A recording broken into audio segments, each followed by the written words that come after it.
Hello and welcome to The Print. I am Triya Gulati and I have with me Chef Kunal Kapur. We are at One Eat Commune, which has collaborated with Saudi Tourism Authority to bring the Saudi flavors to Delhi NCR. Now, why is Chef Kunal here? He is the bridge between the two entities. Chef, first of all, welcome to The Print. Yeah, thank you. Let's break the suspense for our audience. Yeah. It's a collab between One It Commune, Saudi Tourism Authority and Kunal Kapur. Ji. And you are the bridge between these two entities. Tell us what's this collab? What's the significance of this collab? So the significance of this collab is to bring what we call or termed as the Saudi table, which is a table full of good old Saudi food. And when I say that, it means a whole lot of cold mezzes to hot mezzes, some very interesting dishes, right from the fresh breads to the rice and desserts, all done in a community style seating, so that the true Saudi essence of how food is in a typical Saudi home, which also kind of resembles to our culture as well, kind of comes together. And that's a brilliant experience for people in Delhi NCR who would like to visit this restaurant and sample the real Saudi taste. Chef, last year and up till earlier this year, there was this Turkish wave. This people were obsessing over Middle Eastern food, and they tend to put Lebanese, Turkish, as well as Saudi food under this one big umbrella of Middle Eastern food. Right. What exactly is Saudi cuisine? So, like you rightly said, in fact, it's the same with our cuisine as well. We call our food as Indian food, and when you travel globally, you realize that it's butter chicken, it's naan, it's chicken tikka, it's biryani, it's paneer tikka, palak paneer, all Yeah. of that. But when you travel to India, as a non-Indian who comes to India, he realizes these are very typical restaurant food. This is, and there is so much more into the country, and with every state, Yeah. there's something different.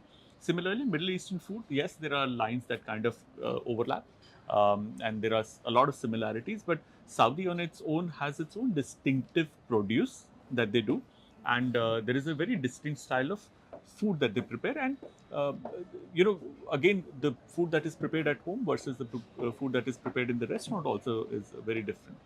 So, with the kind of geography, if you look at Saudi, the first thing comes to mind that, oh, it's a desert. No, there are mountains where there is snowfall. There is the Red Sea where there are these beautiful coral reefs. Then there's so much of fresh seafood available. Lamb, again, red meat Yeah. is something that is primary. Plus, there's a whole lot of vegetarian fare that Saudi has to offer. So, if I had to put, Saudi food, I think it's very produce-driven. It is simple style of cooking, either grilled or just simmered in a pot, much like what Indian food is. Right. Chef, if I ask you to describe Saudi food, Saudi flavors in, let's say, a line or a few words, what would you say? I think it's spectacular. Why I say that is you have something from spicy to something very subtle. Right. You have the local cheese that they do, which can be part of your starters or your main course, can be part of your dessert as well. Like the kunafa that they do, or uh, the pickled cheese that they do. So there's a whole lot of different touch points to the cuisine, and because it's a huge country and there are these different zones or geographies or availability of certain ingredients, you find the cuisine to be much more elaborate than what you would normally see it in India, which most restaurants just pick up certain highlights and present it. Right. If we talk about the fusion between India and Saudi, the like the culinary fusion, how would you say that both these two cuisines, how similar or different are they? And how did you face any kind of struggle in building this fusion? Understood. So no. So understand.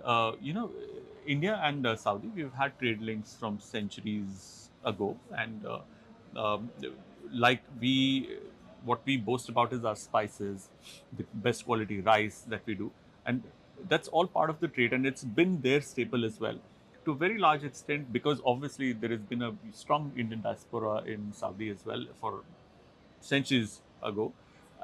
There's a whole lot of strong connect between the two communities, countries, and people through food. If you look at Saudi food, it's something very similar. It's presented in big bowls, kept onto the table. Family and friends uh, um, gather together and they enjoy the food together, much like what Indian food is all about. Spices are very similar. There are few which are very typically Saudi, may not be used in India, but the experience is seamless. So it's like wearing your old glove that still fits.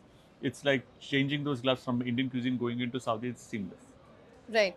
And also, chef, if you talk about this menu that you have curated, the Saudi table, if I ask you, like, what are some dishes that sort of best represent the fusion of these two cuisines? What would be those dishes, and why?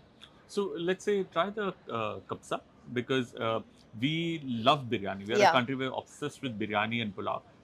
I'm not saying that's their biryani, but that's their a version of a very uh, interesting rice preparation that comes very close to what we are used to eating.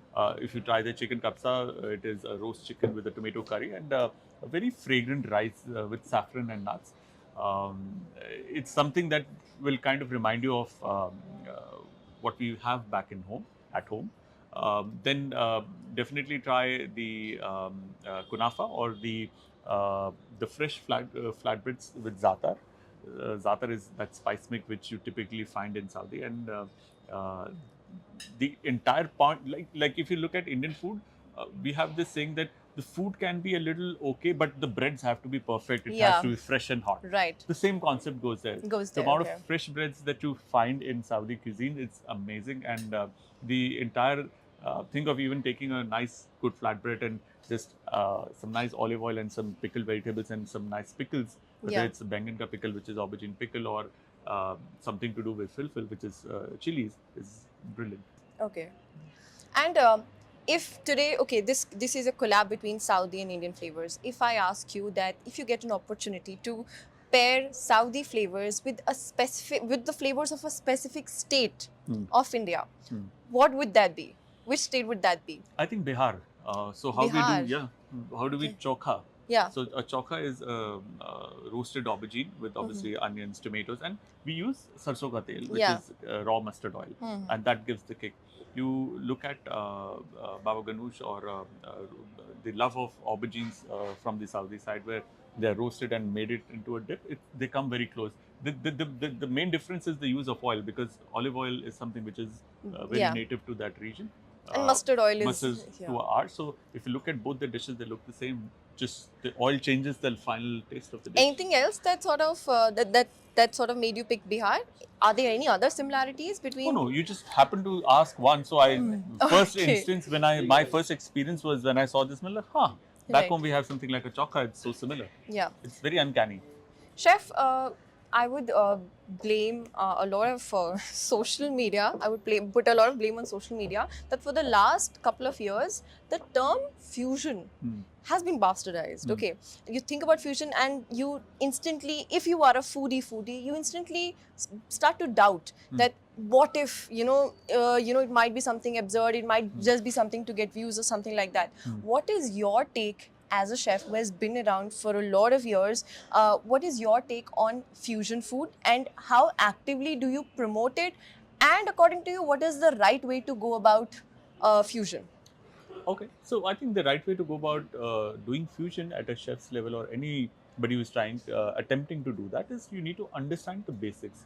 So hota kya hai कि if you don't understand the ethos or the main base of a dish or the tradition or the thought process or the real flavor, you tend to make something which may not appeal to the palate, but will not make sense to the mind. We understand when we sit down and dine these days, we also use our brains for a change. Why? Yeah. Because we like to know kahan se aaya hai, what it is, Story behind the dish. the story behind the dish, and that kind of completes the circle of experience that you're trying to build for your customer. So with the fusion, usually it leaves you with अच्छा chef का thought process था. But वो thought process के पीछे भी अगर एक math है, एक geography, एक geometry, एक chemistry है, then that makes it a much more sensible dining experience. I'm somebody who enjoys fusion, who encourages people to step out of the comfort zone and try or make or do things differently. Some work, some don't, but that's part and parcel of trying to experiment with the cuisine. Right. Chef, coming back to the Saudi table, can you tell our audience the details from when is it open for Sure, customers sure. So, and what to expect from the Saudi table? so the Saudi table is on from the 12th of December till the 18th of December at One It Commune restaurant in Gurugram on the MG Road. Okay. Oh, sorry, on the Golf Course Road, Golf not course the MG road. Road, the Golf Course Road. Yeah.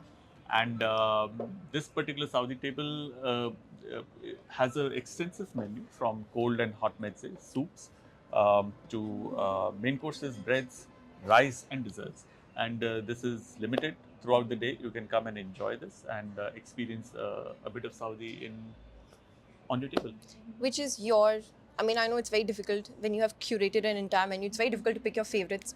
But what are like your favorite dishes that you would recommend that one must try to understand the fusion of Indian and Saudi flavors? Oh, then try the flatbreads. You'll really like them. You try the cold mezze. You'll enjoy them. They have a bit of certain essence of Indianness, so to speak. These are two things. Try the soup. Interestingly, uh, dal ka shorba is not super popular here. Yeah. But we are all familiar with dal ka taste. So every once in a while, a comfort meal for most of us is eating dal. Dal. And Saudi, dal soup is massive. Like what a tomato soup is for us. Like if you want to have a soup or tomato soup or a chicken soup. For Saudis, it's dal ka soup. So you'll find those references of dal. Also, there's a whole lot of south of India. Yeah. You'll find from south and north of India that you find in Saudi. So the trade links were earlier from the coast of Kerala, modern day Kerala. So you'll find a lot of that influence into Saudi food. If you could like you elaborated on why would you pick Bihar? You said the reference point being chokha. Like you said that there are a lot of South Indian flavors that sort of influence the menu. So what kind of similarities are there? Like again, example with the dish like you gave for Bihar. It's not about a dish, but understand what I'm trying to say is the essence of acceptability of the cuisine. So for an average Saudi, dining out or eating Indian food at home is very normal. It's like eating a coconut-based dish versus eating a makhni or eating a tikka or eating an Indian food, roti sabzi or a main course like a rogan josh or something like that, is something that they experience it in a restaurant but also cook at home. So what I'm trying to link over here is that because we've had such important relations and ties with Saudi, you see that the acceptability of Indian food, like I said, you remove one glove, wear the other, it's the same. Yeah. It's very, very seamless. So you delve from one cuisine to the other without really getting a shock. Like you go far east, far west, you will have to figure out what is this, whether it's this is veg, non-veg, kya hai. And it might not even suit the palate. Yes. Yeah. This is seamless for either side. Right. Chef, we also have a fun segment which we have very This recently was started. So not fun, right? That we need to have a fun segment. Yeah, of course. we have a fun segment which will be like quick questions fire. and you have to give multiple. There are like multiple answers you have to give to that. Okay, so it's basically that the year is ending, and I would ask you about your favorite dishes that you have tried this year. Sure, But we'll start because we're talking about Saudi food here. I'll start with what are your 3 favorite Saudi dishes? Okay. I like kunafa because I have a sweet tooth. I enjoy breads. I'm a sucker for carbs, so yes, the fresh flatbreads and the kapsa because that's like eating biryani. Okay, in India, where have you had like the best Saudi food? Well, I've had very good Saudi in Bombay. I've in Delhi and Gurgaon. Yeah. Any specific restaurants? Not that I would like to name. I think I had it at Souk in Bombay. Very good experience. Delhi ke andar at the Saudi embassy, I was invited once, and Gurgaon mein, One at Commune. of course. All right. Top 5 dishes of 2025 that you have had. Top 5 dishes Yes. of 2025. The top 5 dishes you have had this year. Like you would remember that, okay, that was one kicker of a dish. 5 of them. Yeah. It's difficult to kind of sift through so many that I've had. Of late I have been traveling and sampling a lot of regional Indian food. So I tried the bamboo and chili pickle from Meghalaya. Mm-hmm. Superb, superb. It has that nice fermented flavor to it with a lot of mustard oil. Then I tried bafla bati. Okay. Uh, this is from Rajasthan, which is made in ashes, Mm-hmm. and ashes maybe you can make that in sand as well. It's a classic. You can't even have it at somebody's home. You need to have some crazy enthusiast to take you out there and do bafla bati. Uh, then I've tried the Thalassery biryani. Oh yeah, Awesome. that's great. Yeah. Very nice. And they serve it with date chutney. Yeah. Date और वो actually Middle East का connection है. Right. The date chutney. This is 3. Then I tried a chocolate mousse. Now you'll be like, what's so great about chocolate mousse? So it was an Indian origin chocolate from Kerala, south of India. So that is what makes me proud.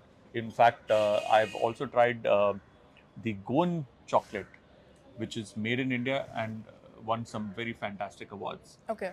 So these are my top 5. Top 5. Whenever you are in Delhi, what is that one meal you need to have? मेरी mummy के हाथ का खाना, because I'm from Delhi. Yeah, so that's your mom's food is Oh like yeah, your... absolutely. She should try the Karela that she does. Okay. I know you're making faces, right? You don't like Karela. Right? No, I love know. Karela. Oh, absolutely. Everyone should eat Karela. That's the face you make when you like Karela, of course. And one last question. You have traveled, I'm sure you would have traveled extensively this year. 5 restaurants. I know it would be very tough, but your top 5 restaurants of 2025. Go to Pin Code. It's brilliant. Have you been to Pin Code? No. You should. Okay. Chandigarh जा सकते हो आप, Dubai जा सकते हो, Abu Dhabi जा सकते हो, इंदौर जा सकते हो, बड़ी जल्दी Goa, Bangalore. Okay. Try Google Pin Code. Then what? Oju, which Oju. is Japanese. Yeah. Then I tried, which is the new ones. There is this cricketer who has opened this restaurant in Gurgaon. Coca? Coca. Good. You're from Gurgaon? No. Where are you Coca. from? Delhi. एक ही बात होती है वो. Still very different. Okay. Coca. Then